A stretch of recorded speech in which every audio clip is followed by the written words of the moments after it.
Next question. The time taken by an object to slide down 45-degree rough plane.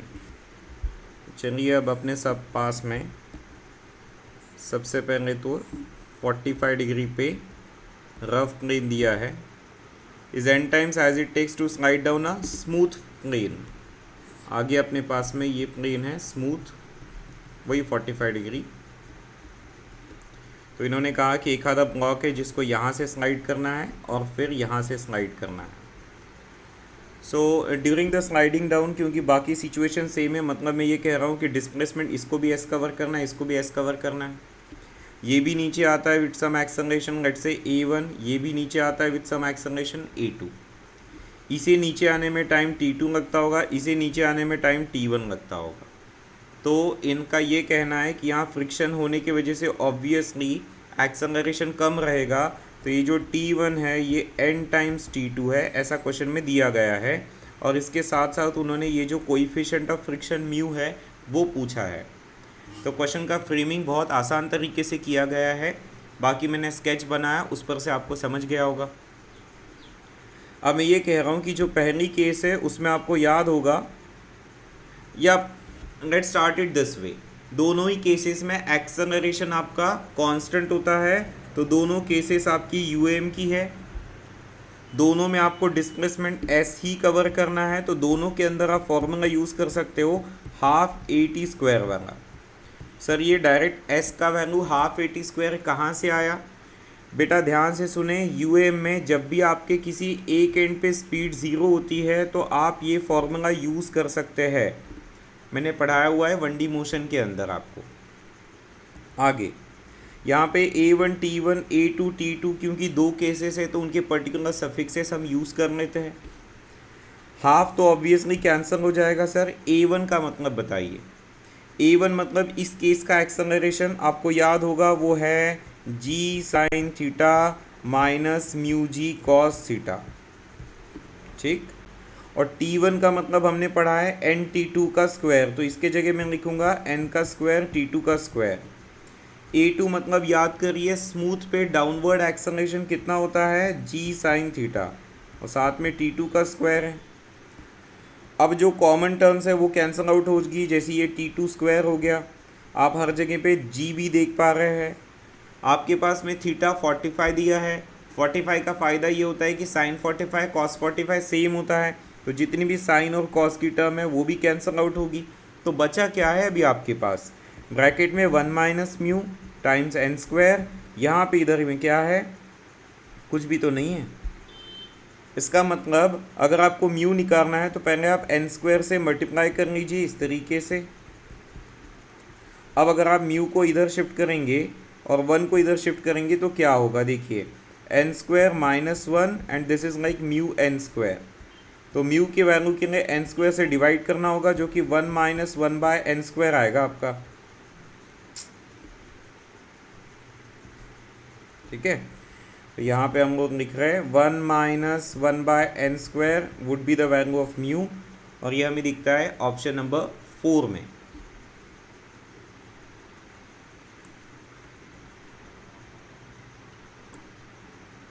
आगे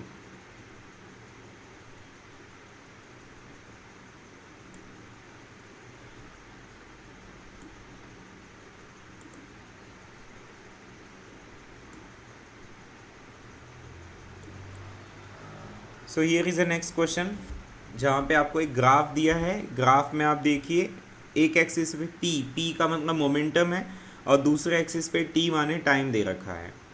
पूछता क्या है, identify the region on the graph where the magnitude of the force, okay, so they are talking about magnitude of force.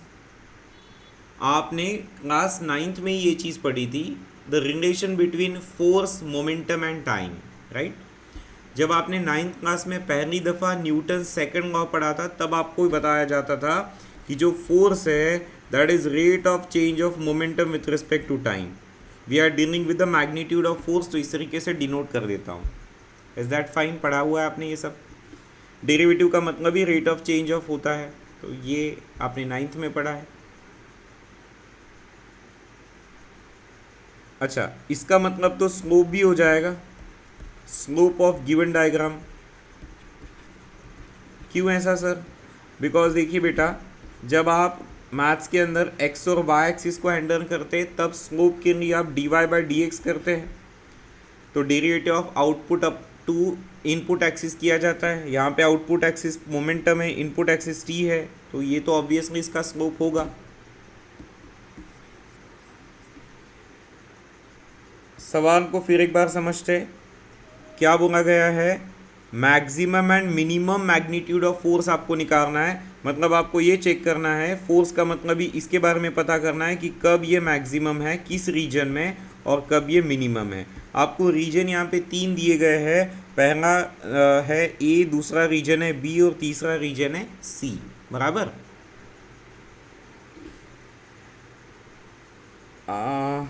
आपको समझाने के लिए चलो ऐसा करते हैं। इन्होंने दिया है T3 minus T2 is less than T1। तो ये वाला जो है, ये हिस्सा ये छोटा है इससे, ये वाले हिस्से से। एक काम कर लूँ, ये हिस्से को फॉर एग्जांपल 5 मान लेता हूँ, तो ये हिस्सा 3 होगा। और ये हिस्सा तो बहुत बड़ा है ना, यहाँ से लेके यहाँ तक ये हिस्सा तो बहुत बड़ा है, तो इसको मैं कुछ भी मान लेता हूँ, जैसे कि 8 मान लिया। उसके बाद आप देखिए, स्लोप निकालने का तरीका तो आप समझ गए, difference in Y axis upon difference in X axis. For example ये वाले ए रीजन का आपको स्लोप निकालना है, तो आपको सिंपल ये देखना पड़ेगा कि यहाँ पे कितना ये वाला हिस्सा है और कितना ये हिस्सा है, बस उसी का रेशियो है। This is called as a D P and this is nothing but D T. हर केस में वैसा ही करना है आपको, सेम टू सेम। अगर आप आगे बी के लिए जाएंगे तो बी से आप यहाँ परपेंडिकुलर ड्रॉप करेंगे, तो ये आपका डी पी हो जाएगा और ये वाला हिस्सा डी टी हो जाएगा। तो आप बात करिए ए के लिए, देखिए इधर ए के लिए, फिर बी के लिए और सी के लिए आपको बात करना होगा। तो वापस मैं आ जाता हूँ कि पहले डायग्राम के हम समझ लेते हैं। ये वाला हिस्सा, ये हाइट जो है वो बड़ी दिख रही है इस हाइट से। ये हाइट को सपोज़ मैंने कितना मान लिया, कितना मानूँ, 6 मान लिया, कुछ भी मान सकते हैं आप समझाने के लिए। बस ये 6 से ये बड़ी हाइट दिख रही है, इसको 9 मान लीजिए। और ये थर्ड सी वाले की तो हाइट बहुत ज़्यादा है। आप देखिए सी वाले की हाइट बहुत ज़्यादा है, कुछ भी मान लो, उसको 25 मान लो भाई। तो अभी हम लोग को क्या करना है, कितना हाइट है और उसके हिसाब से कितना हॉरिजॉन्टल डिस्टेंस है। ए के लिए बताइए कितना हाइट आपने अभी एक अज्यूम किया, जैसे कि 9। बी के लिए कितना हाइट अज्यूम किया, बी के लिए कितना हाइट आपने अज्यूम किया, 6। सी के लिए कितना अज्यूम कर लिया, 25। उसके बाद हम बात करेंगे कि ए के लिए कितना हॉरिजॉन्टल आपने अज्यूम किया था, 5। ये पहले ही बता दिया था।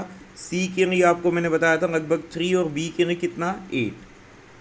ये हो गए बेटा ए बी सी के अंदर D P by D T की वैल्यूज़। तो कितनी होगी, है ना, ये आप सब लोग इवेल्युएट कर सकते हैं।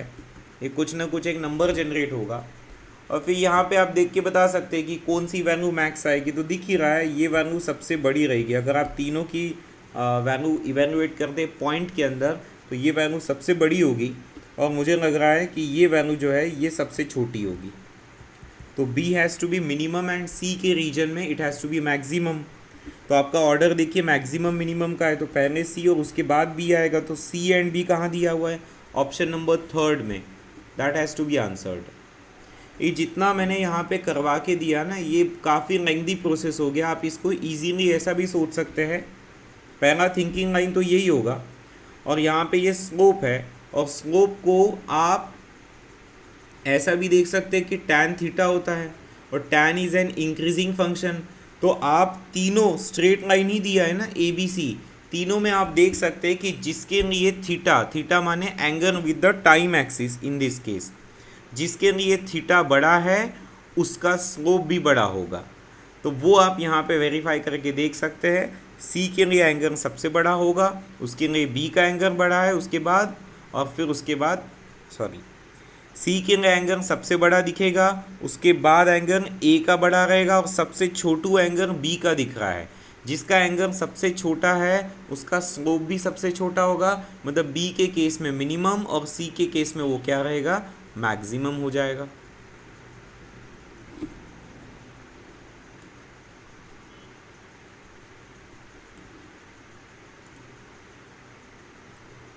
नेक्स्ट क्वेश्चन इक्विलिब्रियम का क्वेश्चन है, आप पढ़ लीजिएगा। यहाँ इस पॉइंट को मैं P मान लेता हूँ, तो अगर आप इस पॉइंट P पे फोर्सेस देखेंगे तो F दिखेगा। यहाँ पे आपको टेंशन T नज़र आ रहा है और नीचे जाता हुआ ये ब्लॉक है, ब्लॉक का मास है √3 kg। तो mg अगर आप वेट फोर्स कैलकुलेट करें तो ये 10√3 बन जाएगा। इतना आप पहले समझ लीजिए। उसके बाद हम लोग ये देख सकते हैं कि टेंशन ने वर्टिकल के साथ कुछ एक एंगल बना रखा है, कितना 30 बराबर। अब ये टेंशन को आप ब्रेक डाउन कर सकते हैं, ऊपर जाता हुआ कितना t cos 30, ऐसे आता हुआ t sin 30। सर आप ब्रेक डाउन करते क्यों हैं? क्योंकि जब भी हम लोग वेक्टर्स को हैंडल कर रहे होते हैं, एक से ज़्यादा वेक्टर्स, माने इस केस में वेक्टर कौन है, फोर्स। जब भी आप एक से ज़्यादा वेक्टर्स हैंडल कर रहे होते हैं तो आपका हॉरिजॉन्टल और वर्टिकल फेवरेट होता है। कोई आड़ा टेढ़ा भाग रहा है तो आप उसके ऐसे टुकड़े कर देते हो, और जब टुकड़े कर देते हो तो ये ओरिजिनल को गायब कर दिया आपने। अब इक्विलिब्रियम की दृष्टिकोण से देखिए, अपवर्ड जाने वाला t cos 30 डाउनवर्ड आने वाले 10√3 को मैनेज करेगा, यानी t equals to t times cos 30 का वैल्यू कितना बेटा, √3/2, और यहाँ पे 10√3, ये √3 कैंसिल हो जाएगा तो t का by cross product value 20 Newton आएगा। तो आप देखिए टेंशन ही पूछा गया था, 20 न्यूटन आपको दिखता है ऑप्शन नंबर 1 के अंदर।